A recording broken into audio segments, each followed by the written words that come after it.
Et je les récupère.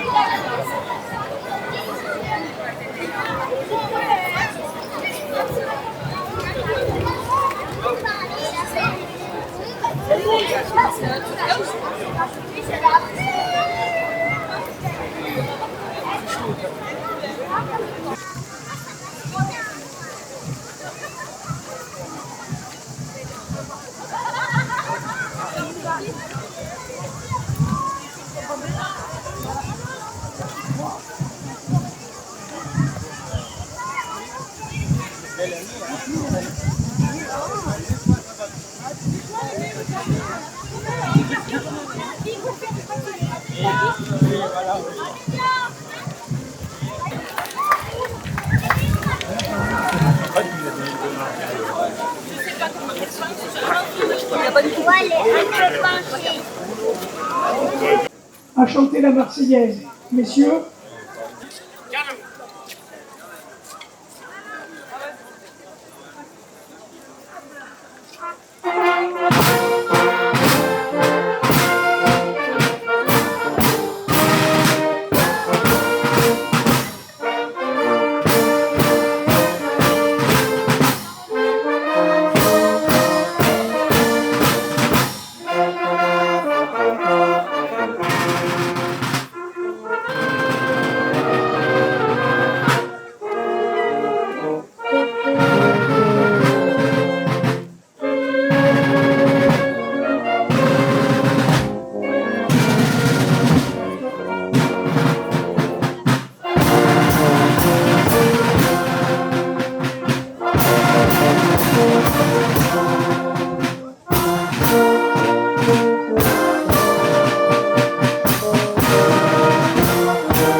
Et à tous, nous faisons cette retraite au flambeau, dans la joie, la bonne humeur.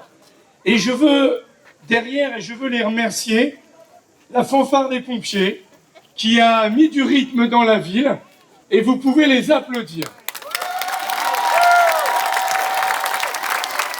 Parce que la fête nationale, le 14 juillet, demain il y a un concert devant la mairie et le grand feu d'artifice au parc Georges Charpak. C'est une fête. Et c'est une fête qui doit tous nous rassembler. Et je sais ici, et tout à l'heure j'ai eu des messages très gentils que je reçois, que nous recevons, que beaucoup de visiteurs étrangers, originaires d'Italie, du Maroc, d'Albanie, étaient là et nous souhaitaient bonne fête nationale. Et ils sont les bienvenus à Montpellier, comme la France elle est belle, avec ses 3 couleurs et sa grande fraternité. Alors je ne vais pas être plus long, moi je veux aussi applaudir les enfants. Les enfants, je suis très fier de vous. Voilà, vous avez été joyeux, bougez les drapeaux, c'est un grand honneur pour moi, bravo à vous d'être votre mère, voilà, c'est super. Parce que c'est votre ville et la France, votre pays. Alors, ce soir, on va vous offrir un petit goûter. Et après, il y a un spectacle qui est un son et lumière. Alors, on va d'abord faire le spectacle et après le goûter, qui est un petit son et lumière qui explique, Yannick, qui raconte un épisode de la Révolution française que nous célébrons à travers notre fête nationale. Donc à tous, bon 14 juillet, vive Montpellier, vive la République, vive la France!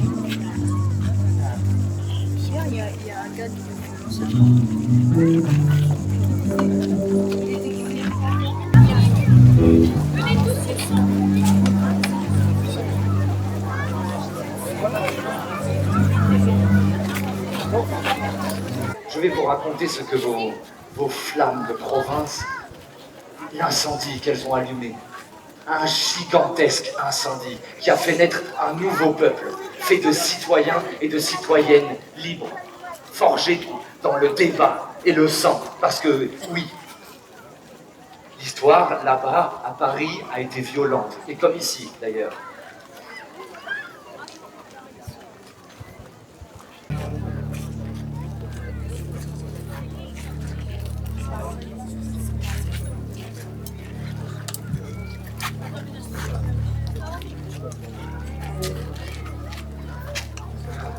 Il faut que vous compreniez.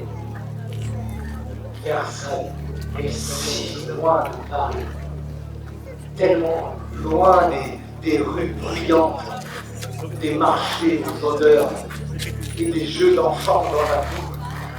Je me suis senti tellement seul.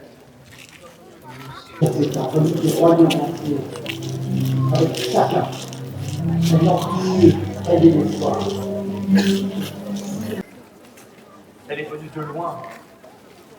Elle était nourrie de famine, d'injustice et d'espoir piétiné. Et à chaque fois, nos voix.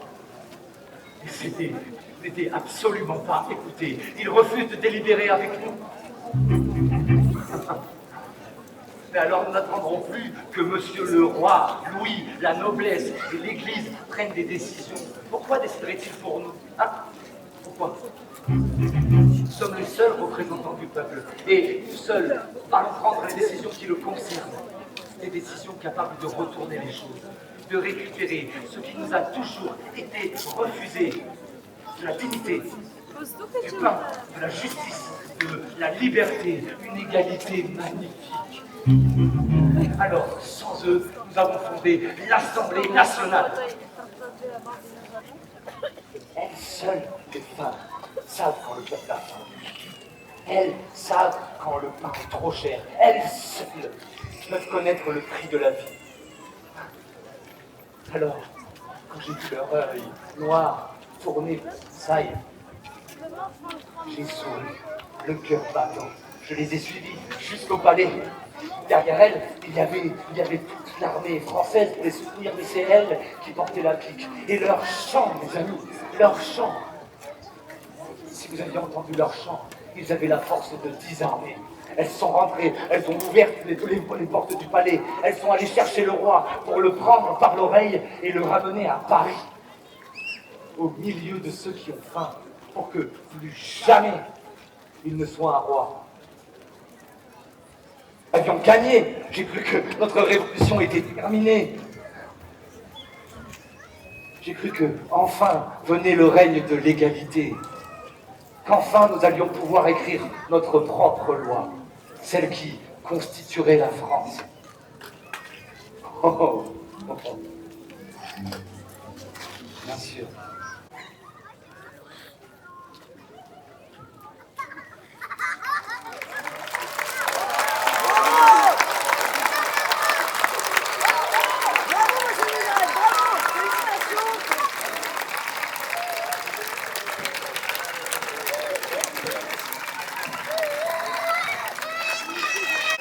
Merci beaucoup.